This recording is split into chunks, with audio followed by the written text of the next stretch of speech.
Como hoje é a abertura, a parte introdutória desse processo, dessa sequência de exposições, eu preciso deixar claro os meus objetivos aqui. Em primeiro lugar, hoje e amanhã, querendo Deus, eu quero trabalhar aqui sobre o ministério em si. Nós vamos procurar fazer uma reavaliação da origem e da prática bíblica do ministério. Então, hoje e amanhã, nós vamos trabalhar o mesmo texto que nós vamos ler, e no domingo, em que eu terei 2 horários, querendo Deus, e se os irmãos não mudarem de ideia depois de me ouvir pela primeira vez,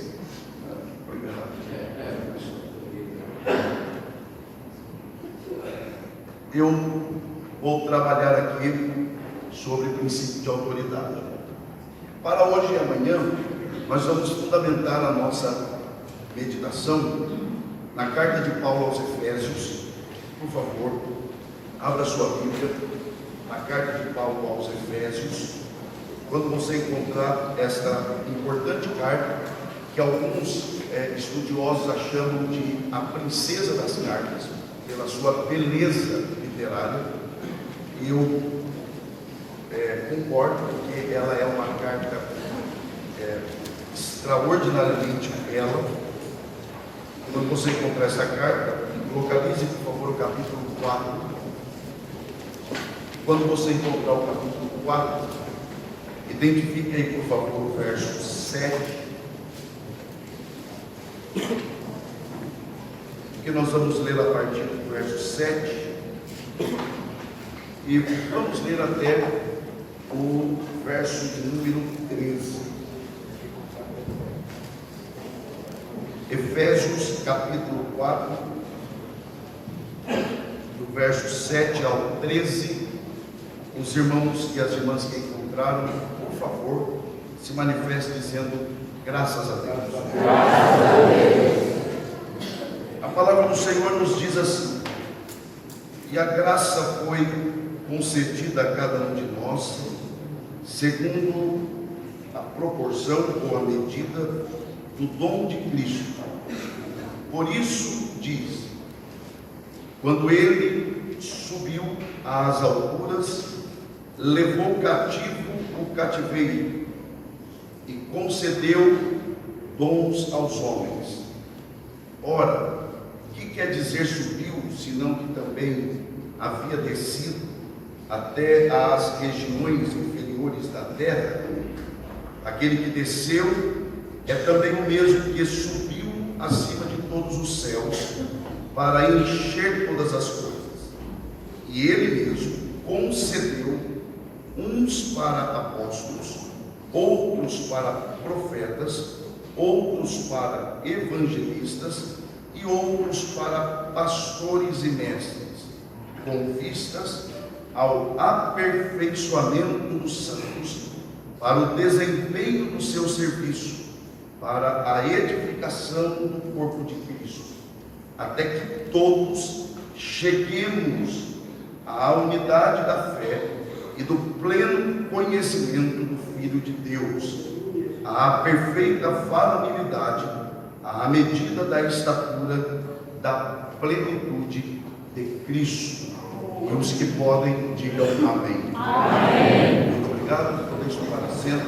Deus, por graça, mais uma vez, abençoe a exposição de sua palavra. Nesse primeiro momento, nós vamos olhar não somente para o texto que nós lemos, mas nós vamos olhar até um pouco mais do que o contexto imediato do texto que nós lemos. Isto é, nós vamos olhar para a carta como um todo. Só que para nós entendermos a respeito deste texto, olhando para esta carta, é preciso que nós também consideremos algumas verdades e algumas informações indispensáveis a respeito da carta que Paulo escreve aos Efésios. Em primeiro lugar, esta é uma daquelas cartas que são chamadas de cartas das prisões. Ou seja, isso é fundamental, porque cada palavra que você lê desta carta, é importante que você tenha em mente que quem está escrevendo-a é alguém que está preso.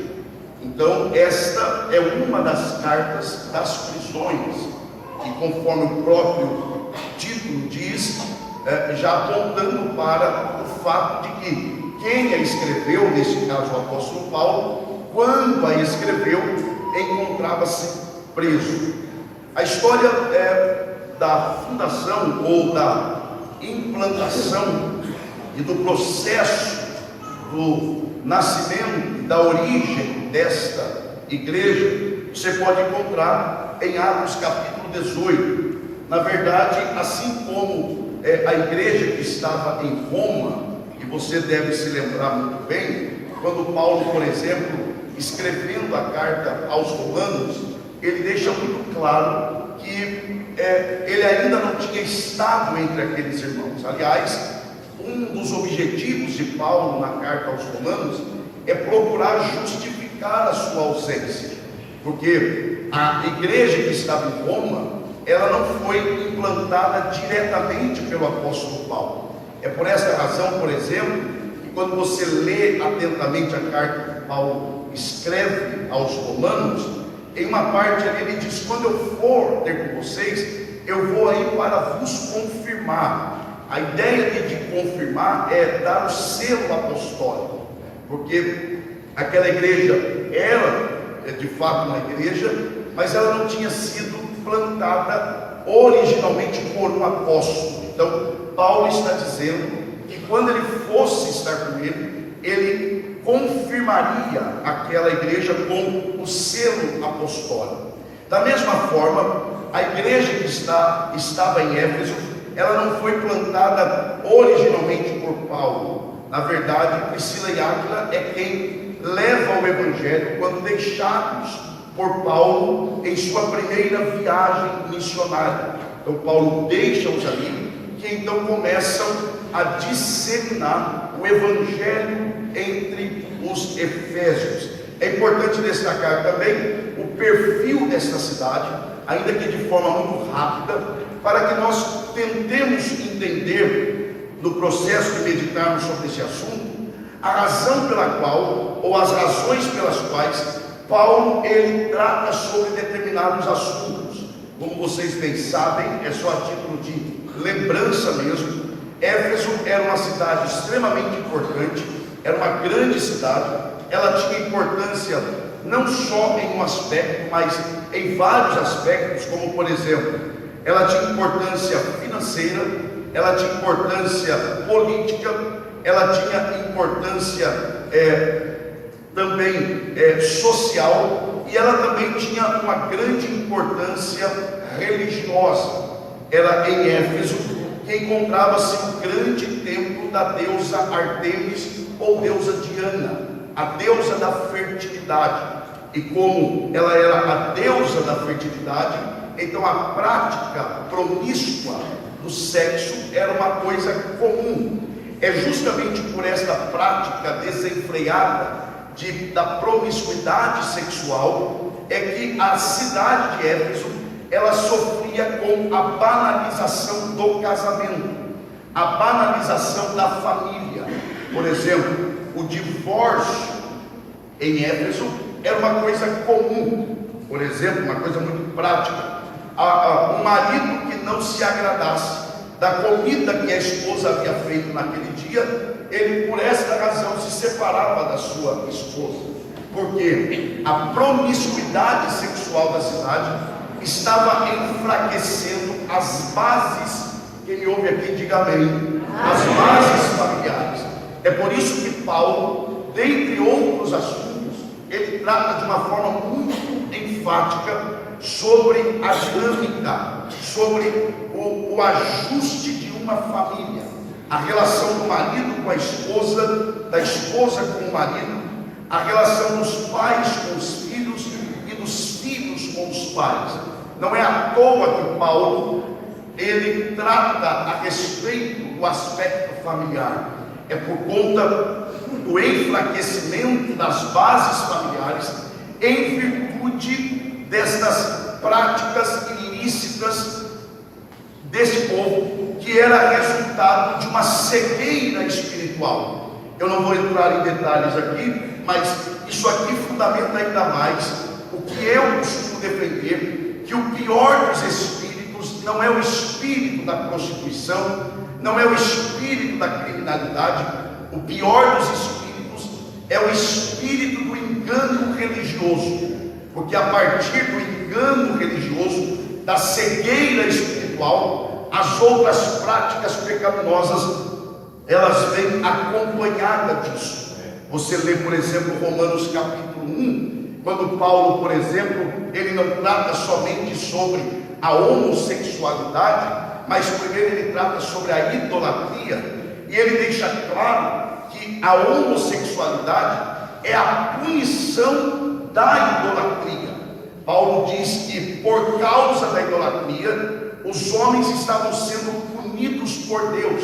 Como? Quando deixavam o seu uso natural e inflamavam entre si, homens com homens, mulheres com mulheres. E aí Paulo diz assim: recebendo no próprio corpo a punição de Deus. Então percebam a perversão em estado gritante, porque enquanto os homens e as mulheres chamavam aquelas práticas de prazerosas, para Deus na verdade era a própria punição de uma cegueira espiritual. Então o espírito do engano religioso é o pior de todos os espíritos, porque a partir dele começa a haver um desencadeamento de práticas pecaminosas. Então a cidade de Éfeso, ela era marcada por esse espírito de engano religioso.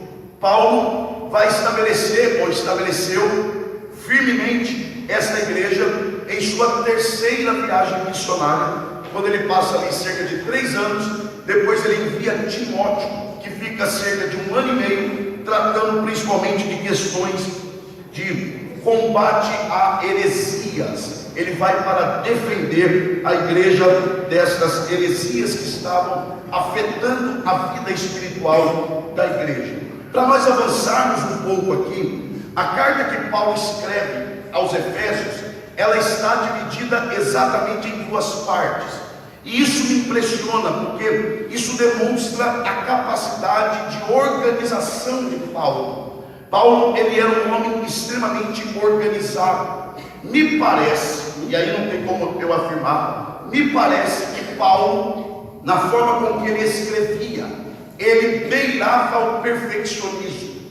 E a carta aos Efésios é uma base para pensarmos e sugerirmos esta possibilidade. Paulo, ele divide esta carta exatamente em 2 partes. A primeira parte, para você que está atento aqui, a primeira parte encontra-se do capítulo 1 ao capítulo 3, e a segunda parte do capítulo 4 ao capítulo 6. Isso é fundamental para nós entendermos não só o que está sendo exposto hoje, mas o que continuaremos a expor amanhã. Então por isso eu vou repetir aqui. A carta que Paulo escreve aos Efésios está dividida em 2 partes. A primeira, do capítulo 1 ao capítulo 3, e a segunda, do capítulo 4 ao capítulo de número 6. Mais do que isso, é importante destacar também que quando Paulo trata na primeira parte, do capítulo 1 ao capítulo 3, Paulo ele faz uma abordagem mais teórica, e eu diria mais, é uma abordagem mais teológica. Paulo está tratando de questões doutrinárias. Se você atentar bem para a leitura desta carta, do capítulo 1 ao capítulo 3, Paulo está falando do que Cristo fez por nós. Então, por exemplo, dentre outros assuntos, Paulo, do capítulo 1 ao capítulo 3, ele fala sobre o estado de perdição do homem, ele fala da incapacidade do homem, ele fala sobre a graça de Deus, ele fala sobre a redenção. Então, do capítulo 1 ao capítulo 3, Paulo está falando de aspectos doutrinários, teológicos, teóricos, ou seja, ele está tentando explicar o que Deus fez por meio de Cristo em nós e por nós. A partir do capítulo 4, e aí é que encontra-se o capítulo onde nós lemos o que lemos na parte inicial. A partir do capítulo 4 até o capítulo 6, Paulo vai falar de aspectos práticos, ou seja, se na primeira parte ele nos mostra o que Deus, por meio de Cristo, fez por nós, a partir do capítulo 4, ele vai nos mostrar as evidências dessas obras, ou seja, na maneira com que vivemos, na maneira com que nos comportamos, na maneira com que agimos diante da tentação, na maneira com que nos relacionamos com as pessoas, na maneira com que nós nos relacionamos com a igreja, na maneira com que nós nos relacionamos com a nossa família. Paulo então deixa claro que a partir do capítulo 4 até o capítulo 6, ele nos mostra as evidências, os fatos que de verdade evidenciam que efetivamente Deus realizou em nós uma grande obra. Os temas que Paulo aborda nesta carta são basicamente 4. O primeiro está exatamente no capítulo 1. Paulo está falando sobre a origem da igreja. Para você gravar, isso aqui é um seminário, então eu preciso da sua participação. Diga, por favor, origem da igreja. Origem da igreja. Então, no capítulo 1, Paulo está falando sobre a natureza, sobre a fonte, sobre a procedência. Na verdade, Paulo está falando sobre quem idealizou a igreja, quem a projetou, quem a idealizou, quem gerou a igreja. A igreja é uma ideia de quem? É isto que Paulo está tratando no capítulo 1. Ele está mostrando que a igreja pertence não ao tempo, não ao espaço, não. Paulo, ele tira a igreja dessa esfera do tempo e do espaço e a coloca na esfera da eternidade. Paulo, ele afirma que a igreja, embora composta e formada por homens e mulheres, todavia a igreja tem em Deus a sua origem, em Deus a sua fonte. Foi Deus quem idealizou a igreja. Uma vez que foi Deus quem a idealizou, a sua origem é divina. Se a sua origem é divina, logo então a sua missão também é espiritual. E não só isso, se a sua missão ela é espiritual, então os métodos pelos quais ela exerce e cumpre a sua missão também são espirituais. Então, no capítulo 1, Paulo afirma que a igreja é uma ideia de Deus, é um projeto de Deus. No capítulo 2, Paulo ele vai nos mostrar a vida na graça, ou seja, Paulo agora ele vai nos apresentar o fato de que Deus sozinho fez algo por nós, ou seja, Deus realizou algo que não depende de uma ação humana, é o que na teologia é chamada de imediata, que não quer dizer rápido, não é nesse sentido. Imediata, você que está vendo, imediata aqui é sem a mediação de alguém. Ou seja, no capítulo 2, Paulo está nos mostrando que Deus fez algo por nós que não depende nós, porque Ele fez sozinho, Ele fez Ele mesmo, por Ele mesmo e para Ele mesmo. Ou seja, no capítulo 2, Paulo que mostra que a salvação não é por obras. Lembra que ele mesmo disse que a salvação não é pelas obras, para que ninguém se glorie, mas ele disse que a salvação ela é pela graça, mediante a fé. É isso o que? Tanto a salvação, a graça e a fé. E isso não vem de vós, é dom de Deus. Para você que ainda está atento aqui, o que Paulo está dizendo é: nós não somos salvos pelas obras, mas nós somos salvos para as boas obras. Eu não sou salvo porque faço coisas boas, mas eu sou salvo, e porque sou salvo, eu dou frutos dignos de arrependimento. O que é frutos dignos de arrependimento? São práticas, são evidências que dignificam o significado do arrependimento. A maneira com que eu vivo, a maneira com que eu ajo, a maneira com que eu reajo diante das pressões da vida demonstra se eu de fato vivo em um nível da graça ou não. É isso que Paulo então trata no capítulo 2, sendo o segundo tema desta carta. Já depois, terceiro tema, que está no capítulo 4, Paulo, e aí o texto que nós lemos, parte do texto que nós lemos, Paulo está tratando sobre a santificação da igreja. Isso aqui é central, que quando Paulo fala sobre ministério, diga bem forte, pastor pessoal, por favor, diga ministério. Quando Paulo trata sobre ministério, ele insere os dons ministeriais dentro da sua abordagem da santificação da igreja.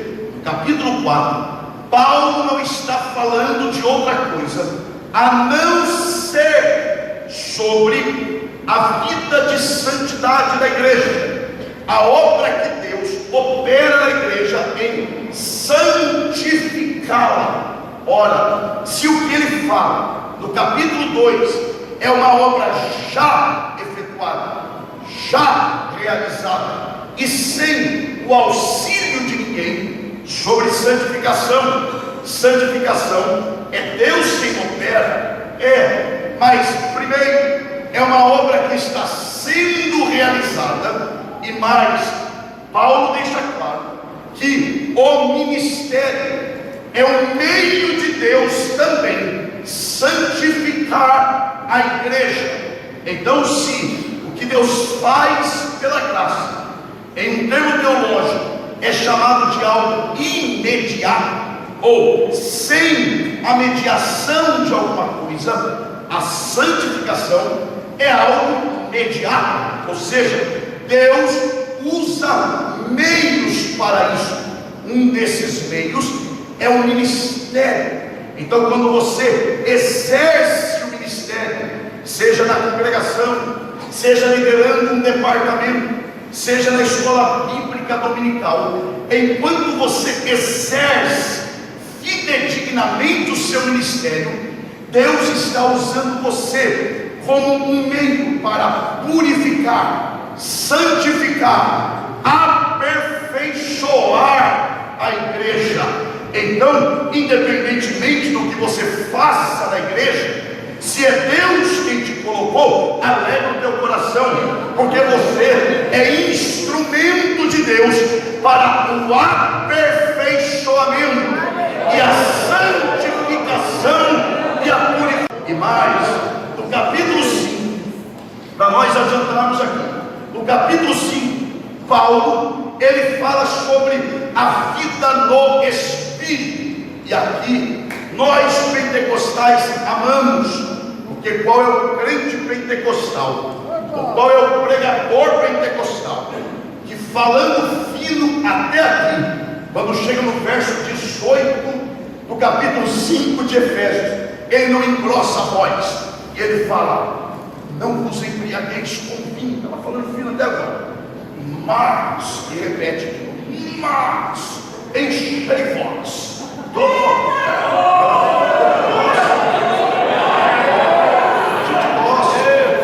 gosta, vou até beber água. A gente gosta desse negócio, hein? Mas enchei. E aí, um desavisado começa: seja cheio, vá, receba o Espírito. E não para pensar em que contexto Paulo está falando sobre o ser cheio do Espírito. É verdade. Dobre a sua atenção para você não me interpretar mal. Olhe para cá. Dobre a sua atenção para você não me interpretar mal. É verdade que quando uma pessoa cheia do Espírito, ela possa ser usada em dons espirituais? Claro.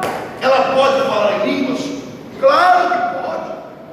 Agora, aqui no capítulo 5, verso 18, quando Paulo diz para nos enchermos do Espírito, ele não está falando desse aspecto. Tanto que ele é claro, ele é específico, ele é objetivo e não subjetivo. Ele abre o verso 18 dizendo o quê? Não vos embriagueis com vinho somente? Não. Ele diz para você que está atento aqui, ele diz assim, ó: não vos embriagueis com vinho em que há o quê? Contenda. Então ele não diz, não vos embriagueis com vinho que há frieza espiritual. Não, ele diz, não vos embriagueis com vinho em que há o quê? Contenda, dissensão, divisão, ponto e vírgula. Mas, ou seja, ao invés de se embriagar com vinho que divide, enchei-vos do Espírito, que ao invés de dividir, ele faz o quê? Ele une as pessoas. E aí depois, no capítulo 6, ele mostra as evidências de uma vida cheia do Espírito, que é o quê?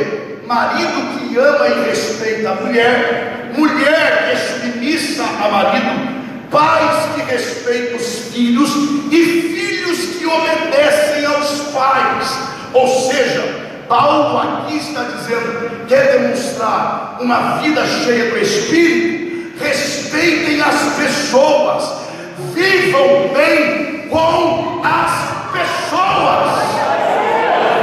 Talvez se eu dissesse, seja cheio para marchar com o varão, a reação seria maior, mas eu não posso mentir para você. Na verdade, aqui ser cheio do Espírito Santo é, na verdade, para vivermos em paz uns com os outros. Quem reconhece essa verdade, diga glória a Deus. Até porque, e eu começo a encerrar, até porque, deixa eu fazer uma pergunta aqui. Fechei a Bíblia. Errar é? Não. Não, errar não é humano. Não olhe para o lado agora. Nessas horas tem gente que disfarça. E disfarça de forma espiritual. Ele olha para o lado de coisa gloriosa, né, meu irmão? Não tem nada de glorioso, olha para cá. Olha para cá. Já vou terminar. Já foram 2 minutos 5. Quem é que criou o ser humano? Deus. Então dizer que errar é humano é dizer que Deus criou o homem. Então errar não é humano. Errar é coisa de pecador. Deus. E a santificação, presta atenção, a santificação não é o processo de Deus me tornar divino. A santificação é o processo de Deus me tornar humano. Porque o pecado não demonizou o homem, o pecado desumanizou o homem. E o homem foi criado principalmente para quê? Para se relacionar. com Deus, consigo mesmo, com as pessoas e com a natureza.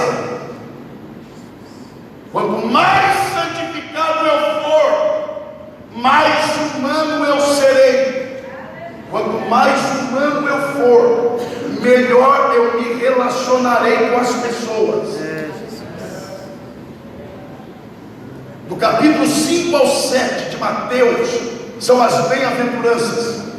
No capítulo 7, quando Jesus está concluindo as bem-aventuranças, Jesus inicia fazendo uma espécie de conclusão e fundamentando o que ele já havia tratado. E ele não começa falando sobre oração, não.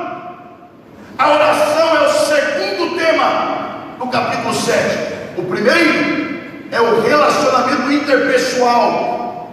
Não julgueis, para que não seja julgado.